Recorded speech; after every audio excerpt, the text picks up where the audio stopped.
Fala povo, tudo bem com vocês? Bem-vindos ao canal Nigiri Sekai. Para você que não me conhece ainda, eu sou a Buma e nesse vídeo você vai conferir a nossa análise, que vai ser curta, prometo. Espero não falar muito, mas eu me empolgo, do quarto episódio de Hell's Paradise ou de Gokuraku. Então fica aqui.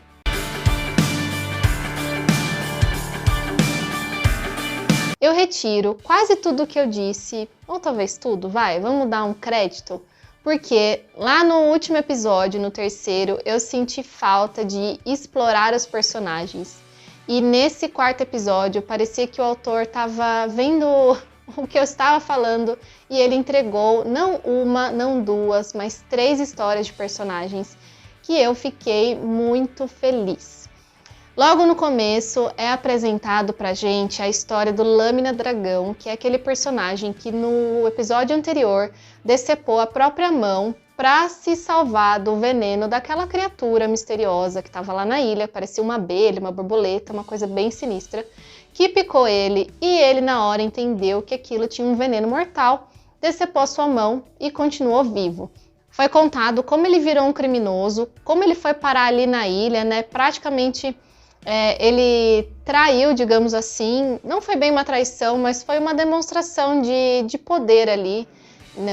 Para o Shogun que contratou ele acabou cortando o dragão, né, que estava lá na fachada da casa, e por isso ele teve a sua prisão perpétua com morte decretada. E aí ele vai para na ilha, aparentemente com o Asaemon, que tem uma certa sabedoria.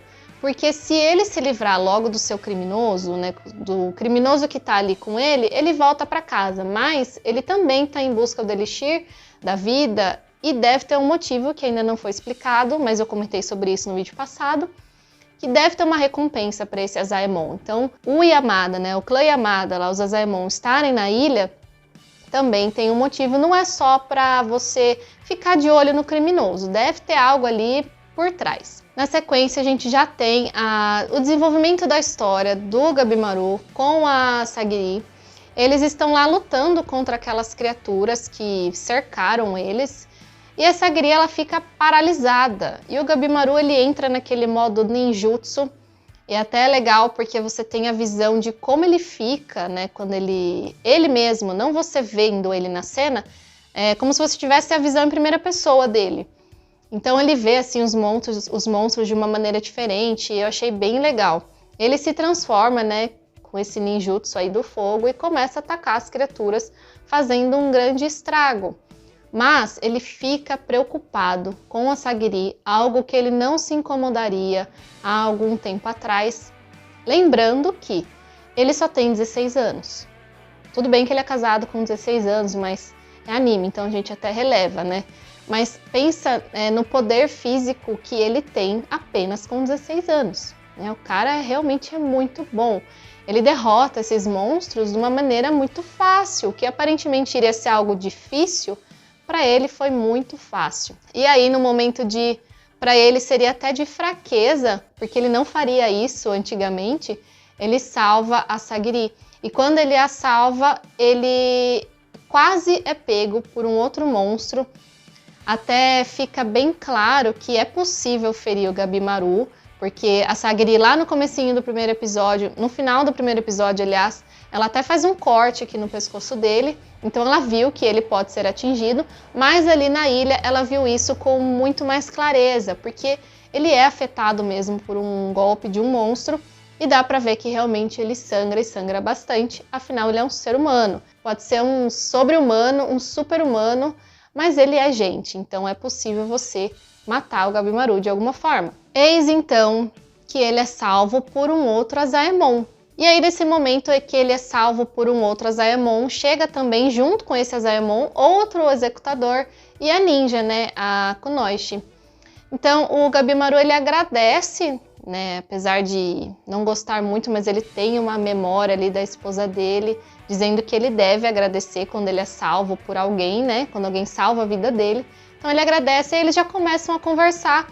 E aí então os 5 na verdade, começam a discutir sobre as criaturas dessa ilha, o que eles são. E a Ninja fala que tem informações, mas ela só vai dividir essas informações se o Gabimaru entrar para a equipe dela. É aí então que também a Ninja tenta seduzir o Gabimaru. Ela até aparentemente deixa o Gabimaru dar uns golpes nela e ela até cai, digamos assim, mas na verdade em um dos momentos ela se livra desse golpe do Gabimaru e dá pra ver que ela é uma ninja muito forte, ela não é qualquer uma, afinal ela é uma criminosa com a prisão decretada e a sua morte também. Então, para estar nessa ilha só tem criminoso top do top, né? Ela não é qualquer uma. Tanto que, para obter essas informações que ela tem sobre essas criaturas, ela teve essas informações a partir de outro criminoso que ela seduziu e fez os experimentos com ele. É contado um pouco só sobre a história da Kunoichi, ela mesma conta um pouquinho do passado dela, tem até uma historinha assim que vai passando na tela. E aí também eles fazem um acordo, a Sagiri ela meio que, sabe, ela tá tão em off, assim, ela não tá lá, ela ficou muito traumatizada, digamos assim, e ela nem fala nada na cena, ela não se impõe de maneira alguma, algo que ela teria feito no episódio passado, né, quando ela foi firme e falou que o Gabimaru teria que cumprir as regras e andar com as mãos atadas, né. No finalzinho daquele episódio, eles já quebram esse acordo, fazem outro, e ali ela se manteve neutra. O que o Gabimaru concordou com a Ninja ou não concordou, ela simplesmente lavou as mãos. Logo em seguida também a gente tem a cena que conta a história dos irmãos Asa, que é o loirinho, com o seu irmão Asaemon, que só se tornou um Asaemon para salvar o irmão daquela prisão, e os dois estão lá na ilha. E fica muito claro que o segredo para você sobreviver a essa ilha é você ser um ser adaptável. Isso é muito mostrado na história do Asa, né, do Shobi, que é o loirinho lá. Ele me lembrou muito o Denji da primeira vez que eu o vi, lá de Chainsaw Man, porque até o tom do cabelo e os dentinhos serrilhados são bem parecidos. É da Mappa, né? Então pode ser ali, apesar do autor não ser o mesmo, mas pode ser que eles deram um trato ali e deixaram parecido. Ou é coisa da minha cabeça, mas enfim. Eu gostei muito da história dos irmãos, desses irmãos Asa, porque mostrou um passado, tem até uma referência ali. Se você assistiu o filme dos 47 Ronins, você vai saber do que eu tô falando, porque eles eram de uma família de samurais e de repente eles viraram nada ou viraram bandidos. E os dois, né? E aí um bandido foi preso, né, que é o Shobi, loirinho, e o seu irmão conseguiu entrar pro clã para tirar ele da prisão. E os dois lá na ilha. Eu achei muito legal essa história e espero poder ver mais histórias de personagens que farão parte, né, dessa jornada no próximo episódio, porque pelas minhas contas ainda tá faltando gente. Não, vamos ver o que vai acontecer no próximo. Mas aí o final do episódio mostra a Sagiri desmaiada, ou seja, ela não teve adaptação nenhuma para a ilha. Talvez na cabeça dela ela não saiba nem o que ela tá fazendo lá. Afinal, ela é a do último ranking, né, dos Asaemon, ela é a mais fraca, tida como a mais fraca.